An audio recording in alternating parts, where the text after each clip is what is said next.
You're right, guys, how you all doing, and welcome to the 6th episode of my Udinese career mode.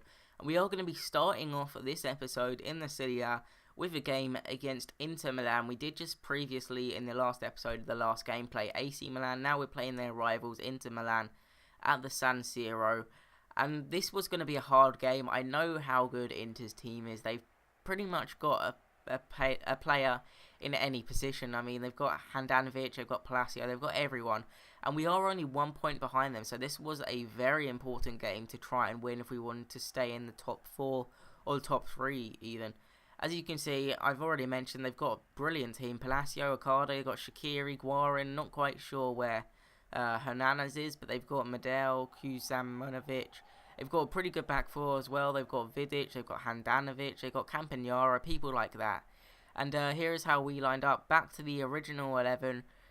Since last game, we did run the 4-2-3-1 with Di Natale up front. I was hoping that we could do a bit better this game and hopefully get a win, leapfrog Inter. And now in the 3rd minute, we do get on the ball. Braithwaite gets a bit lucky with that bounce, that deflection, but he does pass it to Weidman. In the 4th minute, Weidman goes through, has the shot, but Handanovic, he makes a decent reflex save, I guess. It was almost straight at him, but he made a decent save.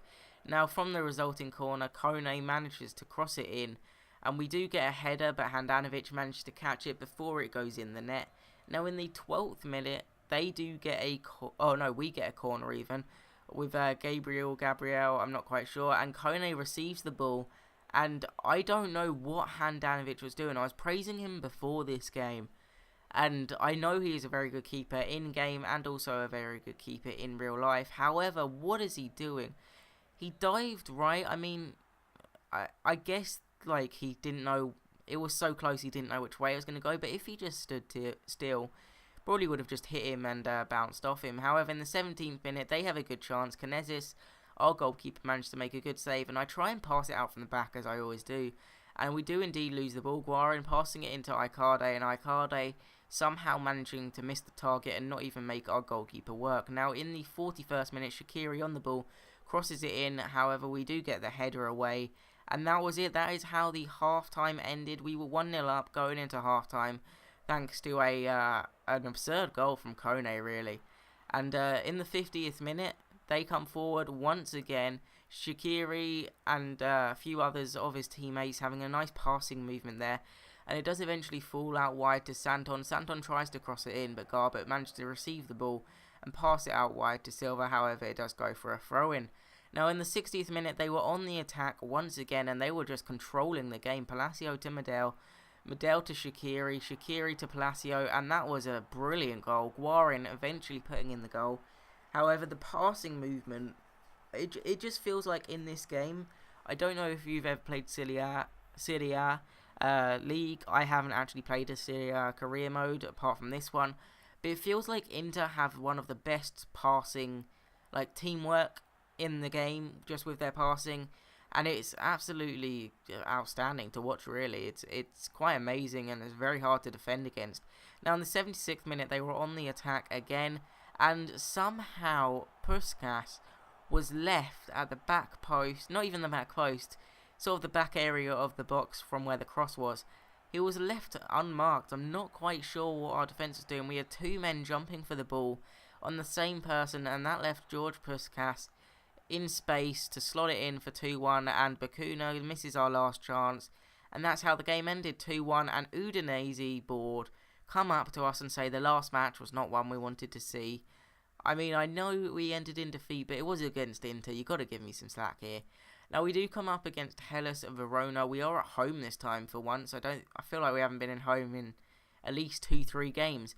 But this time we are at home, and I fully expected to win. I want to bounce back from that Inter loss, the 2-1 loss, which put us down in the table, I do believe. And here's how we lined up. So I think it's exactly the same, to be honest. The same starting 11. I did actually mean to change the defence. The centre half, Bubnagic.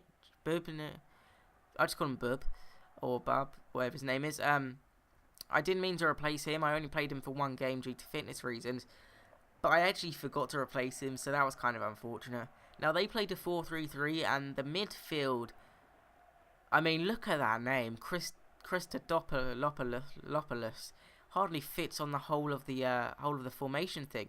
However, in the 5th minute, Lazarus passes it in to Gomez or Juanto. I don't quite know. It's saying different names.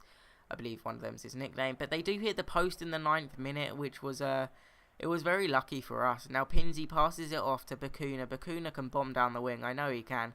However, he decides to pass it to Weidmer, and Weidmer passes it to Braithwaite and receives the ball back, goes in, puts a cross in the ball in the box even, and the goalkeeper punches it out to Braithwaite, or sort of pushes it out, but somehow we do not get the ball in the net.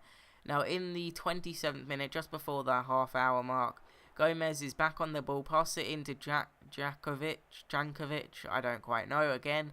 Sorry, I'm mispronouncing everyone's name. But they do hit the side netting. Now in the 40th minute, we get quite lucky here with Braithwaite. I don't quite know what the defender was doing for Verona, but yeah, we steal the ball, we put it across the box, the 6-yard area, and Kone, I think that was his 2nd goal in the Serie A for us, possibly his 3rd, I don't quite know. But Braithwaite doing most of the work, Kone slots it in. It was a very, very nice run by Braithwaite. Bit lucky to get the ball in the first place, but the determination, and that is actually his 3rd goal, but the determination to get the ball and then run it all that way was very nice, and that's what I like to see. He's got everything in his game, apparently. He can score goals, and he can also get assists, which is very nice. So we do go into the half against Verona, 1-0, thanks to a goal from Kone, his 3rd goal indeed in the Serie A. My bad, I thought it was his 2nd, but it is his 3rd. Hellas Verona are down 1-0. Now in the 48th minute, Badu is on the ball. I don't know what I was doing here. Again, as I say, I tried to pass out from the back, but that really didn't work, and they managed to get the ball, have a cross in, and Danilo, the captain of the team, or at least he should be, managed to score an own goal, so we were level 1-1. And in the 62nd minute, Kone is on the ball, passing it to Badu. We're passing it around the edge of the box. We were dominating this game pretty much. Bakuna on the edge of the box passes it in, however, they do manage to get the ball clear, and that chance was gone. Now in the 70th minute, 20 minutes before full time of normal time, Pinsy receives the ball on the edge of the box. It goes to Badu. Badu makes a strike, or has a strike, and it was a very good strike. However, the goalkeeper matches it with a good save, and Gabriel's cross back in was deflected out for a corner. Now Kone in the 90th minute passing it to Braithwaite, and they didn't have time to do anything else, and that is actually how it ended, 1-1, which was quite disappointing because we did score an own goal. Now, I said a few players' contracts were open, few we didn't care about, but Di Natale, I kind of wanted to keep him just for sentimental reasons. However, it said he was considering retiring, and it wouldn't actually let me go offer him a contract. So I believe that's his time up at the end of this year against with Udinese even. And in the next game, we do come up against Sampdoria away from home. I believe these are the team who Samueletto went to. We are away from home, and I wanted to win because we haven't been playing good at all. I mean, we scored an own goal, we lost to Inter 2-1, and we really have not been playing at the best of our ability. So I was hoping to change that. As you can see, Sampdoria's team are there. And in the 4th minute, Sampdoria were on the attack with Okaka passing to Marchioni. Again, this is probably really annoying for you that I can't say their names. But he blasts it well over the bar, and Gabriel crosses it into Braithwaite. But Braithwaite couldn't get the ball because of a good interception from the Sampdoria defender. Now Braithwaite receives the ball in the 37th minute. Good shot, but the goalkeeper makes an even better save. Now in the 45th minute, just before half-time, Sampdoria are on the attack again, passing to Muriel, to Marchoni, back to Muriel, and Muriel, I mean, he's one of ours. I believe that is our Muriel who we've loaned out, and he should have scored there, to be honest, but we were lucky and got away with it. Now Weidmer crosses it in to Braithwaite, and Braithwaite has no right to win that. I believe he was in between, or just in front, two centre-halves. However, he does win it. He does make it 1-0. It gets his name on the score sheet once again. Not surprisingly, he is the best striker in the league. I believe he's the top goal scorer at the moment, and that's the way I want to keep it. But yeah, somehow he wins this header. He jumps above both of them, and I think one of them is a centre-half, one of them might be a fullback. But that is Martin Braithwaite's 11th goal in the Serie A, which was pretty amazing. Now in the 60th minute, I don't quite know what happened, to be honest. I thought it was a penalty at first, but Braithwaite, but I think it was just sort of a collision.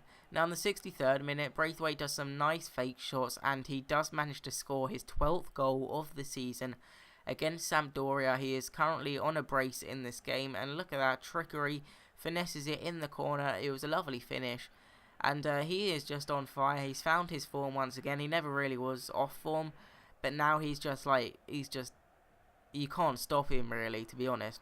And in the 72nd minute, Sampdoria with a nice ball, to be honest. I don't know where our defenders went, and Roman Goli, I believe that was who scored, with a nice volley into the goal. I mean, there was nothing our goalkeeper could do, no matter how good he's been playing, because he has been playing absolutely amazing. He really couldn't do anything, because our defence they just lost it really. They didn't do their marking properly, and pushed too far up, and there was no one back to mark and defend him, and he just puts it in the left-hand corner. Take nothing away from the finish. It was a good finish, but it was an open goal pretty much, and that is Romagnoli evens his first goal in the Serie A. Now, in the 78th minute, we come forward with Braithwaite on the wing, using his pace, cuts inside, and I was going to shoot here, and I did indeed, but Viviano makes the save as the shot was not too powerful. Should have been a goal, really. Should have had his hat-trick, but he didn't. And Braithwaite in the 90th minute, he has another shot, probably the last moment of the game, which it was. And we do indeed win 2-1 thanks to Braithwaite's brace. He scored 2 goals within 9 minutes of each other. And now Udinese come back and say, despite the concern around the performance, you shall remain manager. Now we do go into the transfer window, the January transfer window, and people are offering for Carnesis, and I am not letting this guy go. I don't know why it says he's only in okay form. He's made some absolutely brilliant saves, and he's kept us and won us a lot of points. He's kept us in a lot of games as well. Schalke also come in an offer for him, and I just reject all offers. This guy is not for sale, at least not this January. Probably not next year either. Now Espanyol come in for Bruno Fernandes, who is a very young player, and it says he's showing great potential or an exciting prospect, one of them two. So I do put in a counter offer of 24 million, which they're never going to accept. And I also accept an offer from Parma for Pinzi for 500 grand, because he was pretty much dead wood. He was in my second team. Now Wolfsburg, even, they come and offer for Fernandes, and I counter offer 27 million, surprisingly, because I don't really want to sell him. Now Braithwaite, we got him, I believe we got him for around 8 million. Again, I'm not so sure, but we can offer 31 million for them, and they should accept. However, I do offer 45 million because I'm not taking anything less than 45 million purely because he's Braithwaite. Now Pinzi does go to Parma for 500 grand. We get 425 grand extra and a bit more wage budget. Now Schalke also come in for Braithwaite, and I've said that I will only accept 45 million or above, and I do indeed counter offer another 45 million for the Braithwaite, because he is just too good. Now Schalke and Valencia surprisingly come back and say we don't believe he's worth that much. Well, I'll tell you, he is the top goal scorer in Ligue 1, and he is one of the best players I've ever used. But that's it for this episode, guys. I hope you all enjoyed it. Make sure to leave a like. If there's anyone who you desperately want me to sign, probably not this January transfer window, but the next summer window, then put it in the comments below. But apart from that, that's it. Thank you for watching and have a brilliant day.